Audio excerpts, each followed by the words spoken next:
Saudações, aqui é o Dr. Welon Carlos Elias Teixeira e vou falar sobre, né, algumas estratégias para aprendizagem, né, de línguas ou outras coisas também, né, qualquer outra coisa. Então, vou mostrar aqui, né, algumas coisas interessantes aí que servem, né, como dica. Então, primeira coisa, vamos aqui. Então, o histórico, né? Por que que, né, eu acho interessante aprender, né, algumas línguas e tal. Uh, eu, quando eu morava na fazenda, né, na roça, meu irmão, né, mais velho tinha um dicionário de inglês, então as minhas primeiras experiências lá para a quinta série foi tentar, né, decorar o dicionário, porque eu imaginei que seria incrível, né, eu aprender inglês em um ano, né, tipo, a estratégia decorando o dicionário. Claro que na fazenda não tinha, né, internet, não tinha meios, né, para estudar, assim, né, e ouvir o áudio, né, então não era possível ouvir o áudio, a não ser que dava para ouvir alguma música, né, em inglês, mas sempre você tinha que aprender duas vezes, né, no início, quando eu ia ler, né, as palavras eu via que na verdade tinha outra pronúncia, né, no caso, como a palavra tipo late, né? Quando eu ia ouvir a música, né, aparecia lady, né, river, né? Eu tentava falar river, mas na verdade era river, né? Então, é, esse foi o maior problema, né? Então, eu vou falar aqui do histórico, né? Desse histórico de aprendizagem meu e, né, as experiências, né? De aprendizagem de línguas. Então, e aconteceu exatamente isso comigo, né? Então, eu tinha que aprender duas vezes, né? A língua, né, as palavras, né? Ou seja, houve um erro, né? Porque também não tinha meios de ter contato com as palavras faladas por nativos. Uh, e assim eu tentei, né, decorar o dicionário inteiro, mas deu errado, claro. O dicionário tinha mais de 400 páginas, mas na minha conta, quando eu fiz a conta lá para a quinta série, eu ia gastar mais ou menos um ano, né, uma folha e meia por dia, mais ou menos. Uh, Só que, claro, lá no terceiro dia já deu errado que eu tinha que revisar, né, o conteúdo, né? Então, a retenção era baixa. Então, mas mesmo assim eu persisti, né, e decorei, né, tabelas, por exemplo, de falsos cognatos, né, false friends, decorei, né, know by heart, decorei expressões idiomáticas e o mais desafiador foi a tabela, né, de verbos irregulares, né, que eu decorei mais de 200, mais ou menos, nos três tempos, né, o perfect tense e o simple past, né, e foi interessante, decorei, né, deu certo e assim eu fui tendo uma boa experiência, né, com a aprendizagem, né, do inglês. E assim isso me ajudou, né, ao longo do ensino fundamental, né, até a oitava série, e depois no ensino médio também. Então nunca mais precisei estudar, né, para as provas de inglês, porque eu já sabia, tentava falar inglês com os professores de inglês, né. Provavelmente eles recordam disso, os que eu tive, né. Inclusive em Goiânia, quando eu fiz o terceiro ano em Goiânia, né, e no interior em Novo Brasil, eu fiz, né, eu tentava falar também com a professora lá e com o professor de inglês. E isso foi, né, bom, né, no caso, para a minha aprendizagem, né, de inglês e ajudou no vestibular, naturalmente. E depois, claro, na faculdade eu já tinha, né, uma certa habilidade, claro que temos uma grande desvantagem, né, as universidades do Brasil, que não tem quase intercâmbio internacional, né, com falantes de outras línguas ou turismo, né, que daria, né, grandes oportunidades para contato, né, com contato direto com falantes de outras línguas, né. Então a gente tem essa desvantagem muito grande, né, morar no interior ou morar em cidades que não tenha muito turismo, né, internacional. Então isso me arremete à minha lembrança, né, da maldição do elogio, né? Então, assim, eu recebi um certo elogio do professor, por exemplo, Adalberto, né, na engenharia elétrica, falando que eu né, era bom em inglês, não sei o que, isso, né, motiva as pessoas. Então é a maldição do elogio. Quando você elogia alguém, você pode estar levando essa pessoa, né, a querer aprender mais aquilo, né? E também a maldição da crítica, né? Ou seja, com outras pessoas funciona quando você critica, né? Quando você critica, às vezes ela tende a, né, a querer ir ao contrário, né? Aprender aquilo que ela foi criticada e depois ela pode se desenvolver muito bem porque foi criticada. Então, assim como da a recompensa e a punição. Tem pessoas que funcionam melhor para aprender quando são recompensadas, outras funcionam melhor quando são punidas de alguma forma, né? Algum castigo, né?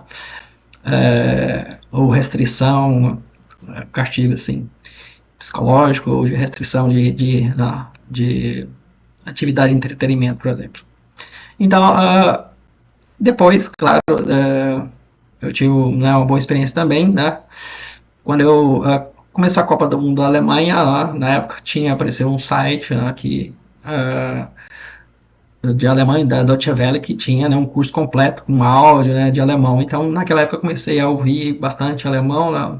Claro que eu não tive mais, nunca mais eu tive tempo para parar para estudar de fato alemão, porque a graduação não permitiu, tinha que trabalhar, estudar e depois no mestrado também não e no doutorado também não. Então, eu nunca tive muito tempo, então eu fui aprendendo e ouvindo, né, um pouco, né, sei até bastante, mas a fluência é difícil de atingir porque, né, não temos contato com nativos. Entretanto, durante o doutorado eu fiz o estágio de sanduíche na Espanha, né, e isso me ajudou a iniciar, né, um estudo de espanhol, ouvi vários livros, né, uns 8 livros ou mais em espanhol, né, e parte da Bíblia também, né, em espanhol, né? Não sou religioso, mas como a história é bem conhecida, então ela é bem fácil de, né, ser entendida pelo contexto lá em quase qualquer língua que você for ouvir, né, por exemplo. A Bíblia, por exemplo. Né? E então aí eu fui para a Espanha, lá sim, né, tem mais contatos, tinha pessoas da França, tinha pessoas da Alemanha, né, na universidade onde eu estava. Então lá foi um ambiente bacana, né? Durante um ano que eu morei lá, que eu tive contato, mas claro, eles não tinham tempo também, eu também não, para a gente ter um convívio externo à universidade para treinar, né? Alguns têm boa vontade, te corrigem, né? E ajudam. No início não, porque eles ficam constrangidos em te corrigir, né? Mas foi uma boa experiência que aí adicionou, né, o espanhol, que eu não esperava aprender bastante, igual eu aprendi, né? Se não fosse o doutorado, não teria, eu não teria aprendido bastante espanhol, né? E então, né, são essas as línguas que eu sei mais, né? Que é inglês, espanhol, né, e alemão. Então, temos que analisar também um aspecto importante, né? Que a gente não adianta, né, fazer aqui uma divisão do tempo para você estudar línguas ou qualquer outra coisa, né? Time Division Modulation. Isso aqui me lembra da engenharia, né? Lá na disciplina de telecomunicações, que tinha modulação lá, né? Pela divisão do tempo. Então, uh, você não pode, né, aprender 15 minutos de um assunto, né? Depois passar para outro, depois para outro, como fosse uma divisão do tempo, uma fragmentação. Então, você tem que fazer aprendizagens simultâneas, né? Isso é a melhor forma, principalmente quem é da área técnica, né? Quem é da área técnica não pode, né, decair o aspecto técnico do que a pessoa quer aprender, né? Engenharia, por exemplo, né? Então, é bom que a pessoa faça uma conciliação entre a aprendizagem da língua e, né, a aprendizagem técnica, lendo artigos científicos, por exemplo, no I3E, dos engenheiros eletricistas, né? né? Lá, por exemplo, lendo artigos técnicos ou livros técnicos que você aprende a língua, né, inglesa principalmente lá, né, no caso, e aprende também, né, o conteúdo técnico, né. Então, para você ganhar tempo, você pode, por exemplo, aprender física em inglês, por exemplo, diretamente, ou matemática, né, ou a história do país, por exemplo, você vai estudar a história dos Estados Unidos, estude já em inglês, história da Espanha, já estude logo já em espanhol, né, e assim por diante, e aí você ganha tempo. Assim, é uma boa tática, né? Outra tática também boa você já aprender, vamos supor que você já sabe 3 línguas, você já pega, né, e aprende, por exemplo, que eu faço, por exemplo, uma parte disso, né, na verdade, eu faço, aprendo, por exemplo, alemão para inglês, né, todas as línguas para inglês, italiano para inglês, né, espanhol para inglês e assim por diante, todos para inglês. Então eu já ao mesmo tempo reviso inglês, né, e ao mesmo tempo aprenda outra língua. Agora, se você já sabe umas 4 línguas, você pode aprender mais 4 línguas associando, né, porque eu queria fazer dessa forma, né, no Duolingo, mas infelizmente agora está meio tarde para eu fazer essa estratégia, que é pregar, por exemplo, alemão para inglês. Quer dizer, se você souber alemão, tudo bem, né? Você vai pegar, por exemplo, inglês para árabe, por exemplo, alemão para como par de língua de aprendizagem, né? Como se você fosse um nativo. Então eu coloco no Duolingo como eu fosse nativo do inglês, né? Coloco como nativo como você fosse, né, falante nativo de espanhol, né? Espanhol para, por exemplo, para indiano, hindi, né? Ou, por exemplo, alemão para francês para japonês e assim por diante, porque aí você tem 5 línguas, por exemplo, né, base, que você já sabe, né, e aí você aumenta o dobro, né, dobra para aprender as outras línguas, e ao mesmo tempo você revisa as 5 línguas que você colocou como se você fosse um nativo, né. Então isso é uma estratégia boa também, se você quiser, né, se tornar um poliglota aí. Vou falar também da, né, a maldição aqui, maldição do poliglota, né, da teoria do poliglotismo. Então, só para fazer uma análise básica, né, eu fiz aqui uma análise de uma matriz, né, eu vou chamar de matriz poliglota, né. Então, olhando aqui no arquivo, aqui, vou maximizar aqui. Então é uma maldição você tentar aprender muitas línguas, por quê? Porque, imagina, só essa tabela aqui, tipo 12 línguas, né? Então, 12 por 12. Então, quando eu faço essa tabela e coloco o nome da língua traduzido para as outras línguas, 12 vezes 12 aqui, vai dar 144, né, palavras, né, que a pessoa pode, né, querer aprender, né, 12 línguas aqui, ó, 144 palavras, né, em português mesmo, né, faz sentido muito, né, mas se você fosse fazer essa tabela aqui, né, você vai aprender 144 palavras, né, aproximadamente aí, para você saber só os nomes das línguas. Então, é uma maldição. Então, é muito difícil alguém atingir um poliglotismo mais de 10 línguas aí, né, meio difícil. Mas aqui eu escrevi também aqui, né, uma lista de palavras, a mesma palavra, né, em várias línguas, né. Veja que também é uma certa maldição. Então não adianta você se dedicar, né, para aprender aí, para se tornar um poliglota, se você esquecer o aspecto técnico, né, da sua profissão, porque aí você vai perder o tempo só aprendendo língua e não aprende nada de técnico na sua vida, né. Mas se você for aprender algumas línguas, né, use essa aprendizagem, né, para aprender simultaneamente, por exemplo, matemática, física, química, né, ou aquilo que você gosta, ou literatura, né, se você for de humanas. Então, como estratégia aí, a estratégia número 0, que eu considero, é que a pessoa tem que ouvir primeiro a palavra, né, as palavras, a estratégia número 0 aqui. Por quê? Porque se você vê a palavra primeiro, né, ou tentar decorar a palavra escrita primeiro, você já começa a fazer uma tradução, né, uma transliteração para a sua língua nativa. Então é o maior erro, né? Você começa a escrever primeiro ao invés de ouvir primeiro, porque senão você vai aprender 2 vezes. Você já começa a ler como se as letras fossem em português, né? Pelo menos as línguas que tenham, né, o nosso alfabeto similar ao nosso, né.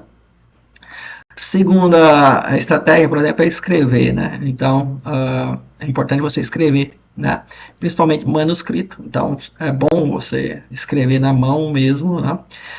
Segundo aqui, você colocar o teclado, né, instalar o teclado aqui no meu caso que eu instalei. Aí, ó, instalei vários teclados, né, do notebook. Aí, ó, vários teclados de várias línguas, né?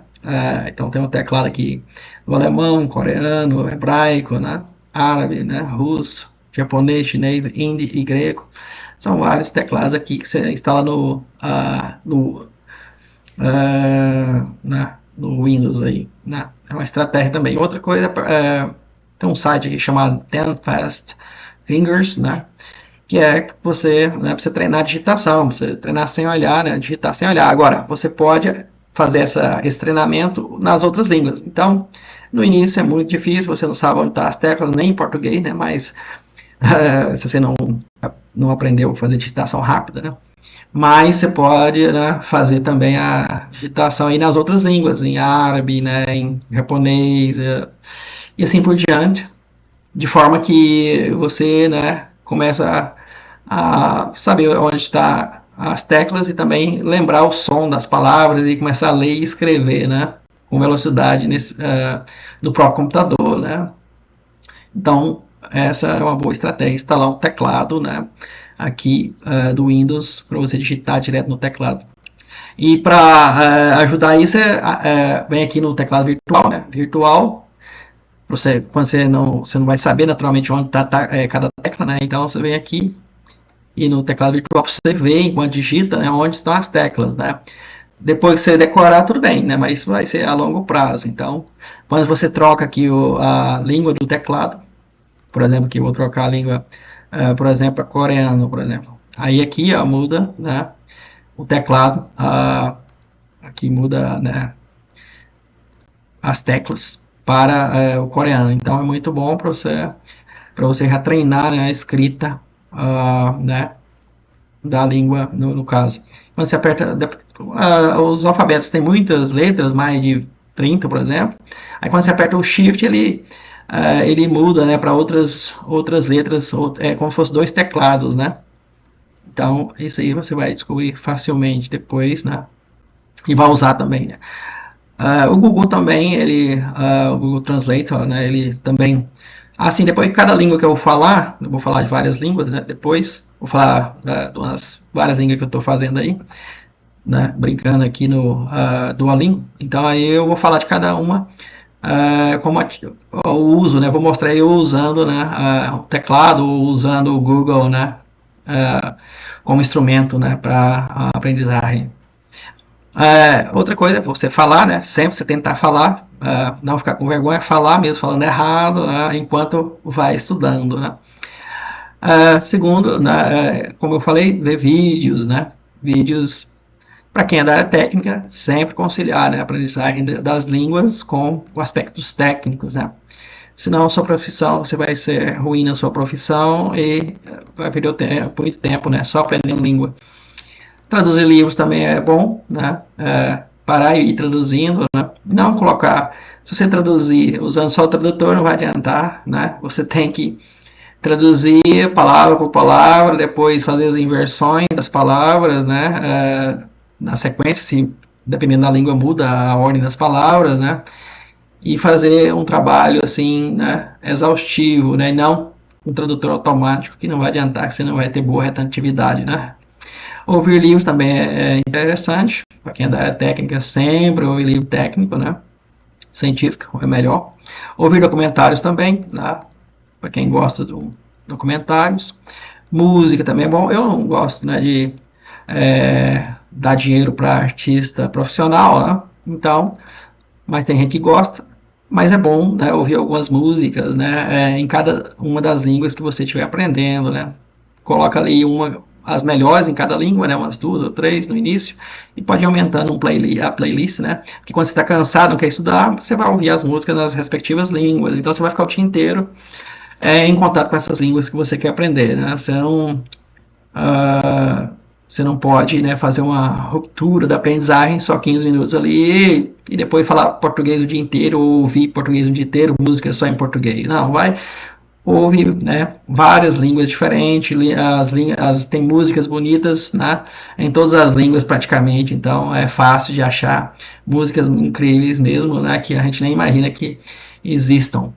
Aplicativos também no celular, né, como o Duolingo, né, tem outro também que eu uso, que é, deixa eu ver aqui, é o Lingodeer, mas agora eu achei melhor, né? Fun Easy Learn também é bom, né? Mas eu tô achando melhor agora, por enquanto, pelo aspecto de competitividade ali do Duolingo, né? Que ele tem um ranking, uma competição, então eu achei interessante.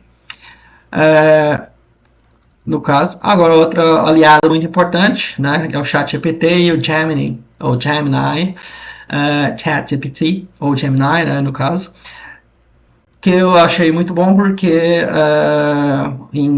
por exemplo, hebraico, né? É difícil você achar transliteração, por exemplo, que é uma estratégia para você conseguir ler mais rápido, né? Do que até você decorar o alfabeto, né? Dessas outras línguas. O problema é que você tem que, o primeiro passo é aprender o alfabeto das outras línguas, né? O alfabeto, por exemplo, coreano, né? O alfabeto árabe, né? E assim por diante.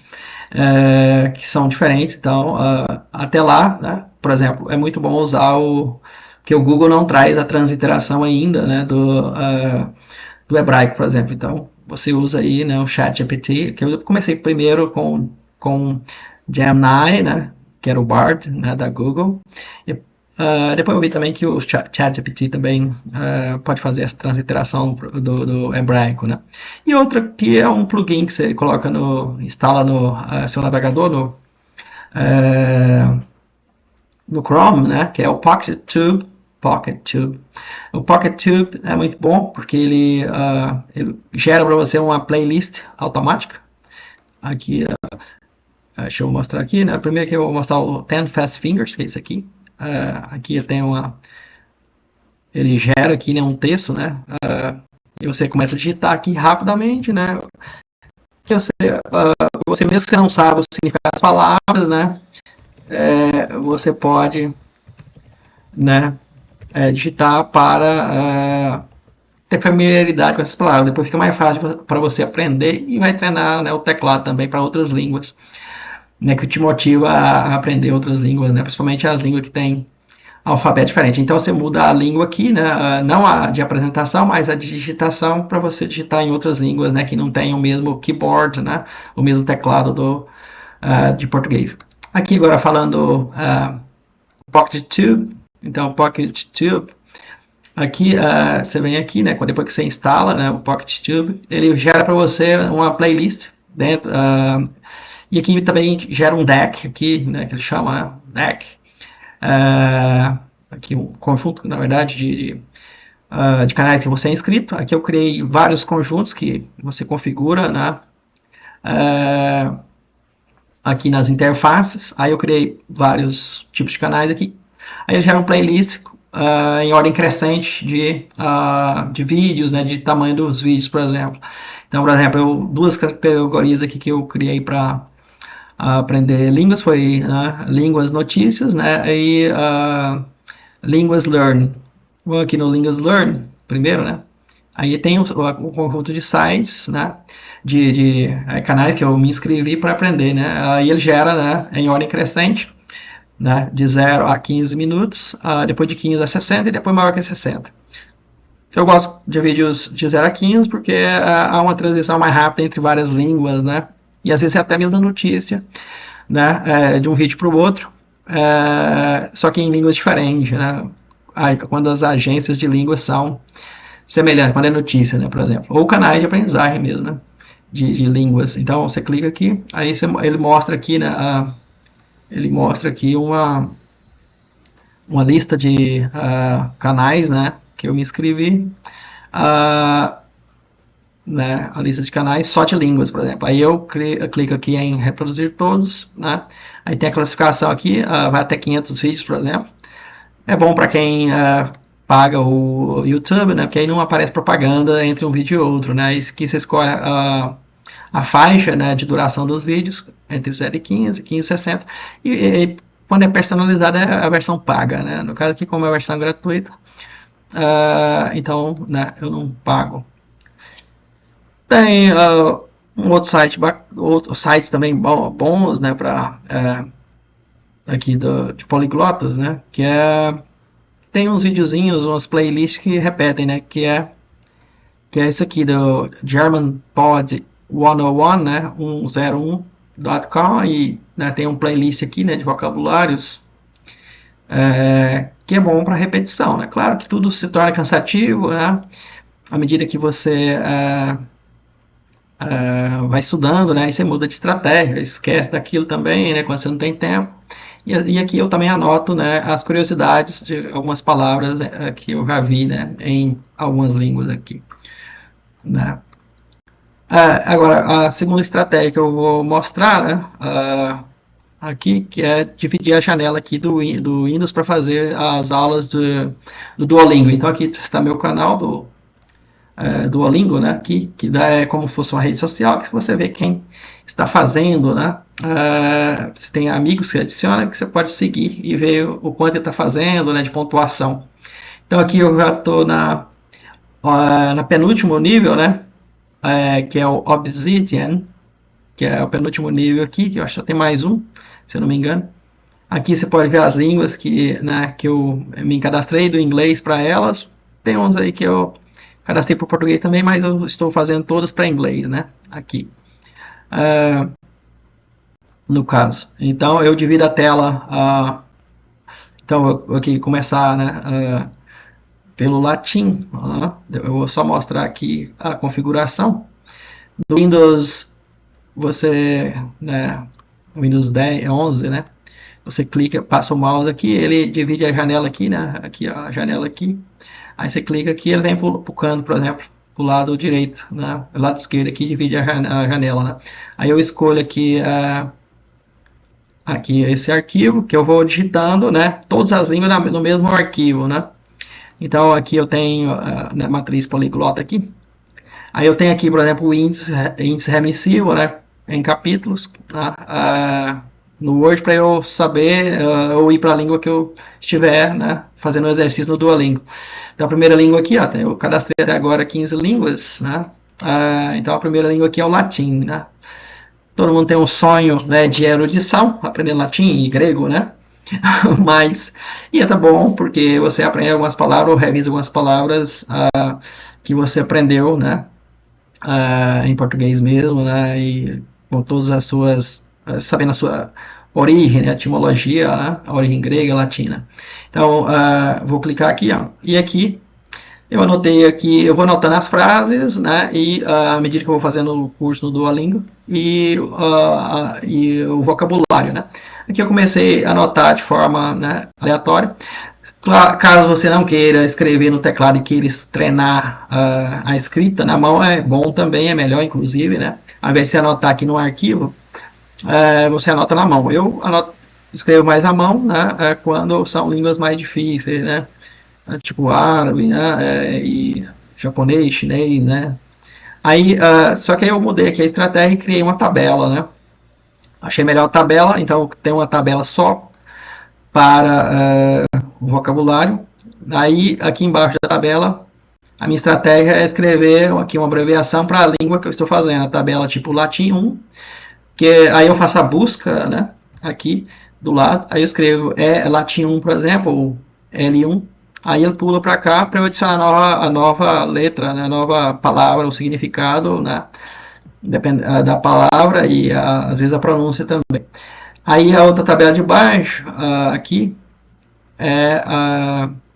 no caso, são as frases, né? Aí no final da frase aqui, da tabela, eu anoto, né? Eu coloco lá L2, para quando eu pular para cá diretamente, para eu ganhar tempo, né? Eu escrevo aqui na busca e eu já pulo para cá para adicionar a nova palavra aqui, né? Eu vou mostrar depois, né? Quando eu fizer uma lição, né, de cada uma dessas línguas aqui. E assim por diante, né? Aí a próxima aqui, a próxima língua é o russo, né? Depois japonês e assim por diante, né? Eu sigo a sequência, eu faço uma lição, né? Uma lição assim, um conjunto de lições, que é um nível desses aqui, uma bolinha desse aqui por rodada, né? Por enquanto. Por rodada, que às vezes dá 5 lições ou 4 lições, né? Então aqui às vezes, vamos ver um aqui. Aí, ó, aqui são lições de 1 a 4, né? E aqui tá para inglês, né? Latim para inglês. Então, de 1 a 4, então são 4 lições para eu passar para o próximo nível. Aí o próximo nível não, né? O próximo conjunto de exercícios aqui, né? Aí, quando eu faço, né,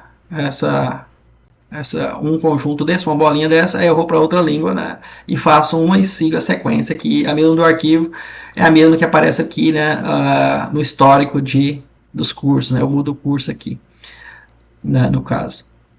Então essa é a estratégia que eu uso, né, para aprender, né. Depois eu vou fazer aqui uma lição do latim, né, o de latim aqui para vocês verem como eu faço, né.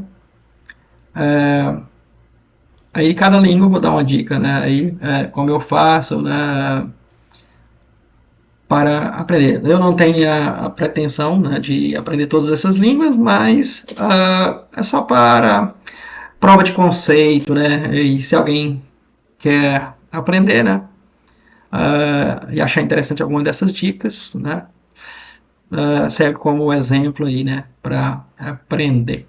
Então é isso, eu acho que esses aspectos principais aí que eu analisei servem, né, para vocês aprenderem. Então eu divido a tela aqui em três partes, né? Então aqui depois eu coloco aqui o dicionário, né? Aqui eu vou colocar, né, por exemplo, latim, aqui do Google, né? Nesse ponto aqui. Aqui eu vou colocar aqui latim. Aí aqui eu vou, né, por exemplo, traduzir do inglês para o latim, por exemplo, né?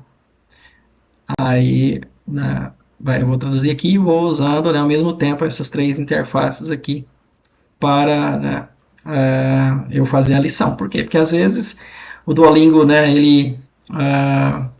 se falta só uma lição para fazer aqui, falta só uma palavra e se você errar, aí você perde aqui, você tem que fazer uma prática aqui para ganhar novos corações aqui, né? Senão você é impedido de avançar a lição, né? Ou então esperar aqui 4 horas para ganhar um coração para você poder, né, ser habilitado para fazer as próximas lições, né? No caso. Então é muito interessante porque tem um aspecto competitivo, né? Então eu estou no penúltimo nível, vou tentar manter aí nessa categoria aí, né? Aqui do leaderboard. Eu vou fazer depois da primeira lição aqui, né? No caso, e ver se eu chego no último nível, né? Nessa semana. Então é isso aí, muito obrigado. Essas são as minhas dicas aí.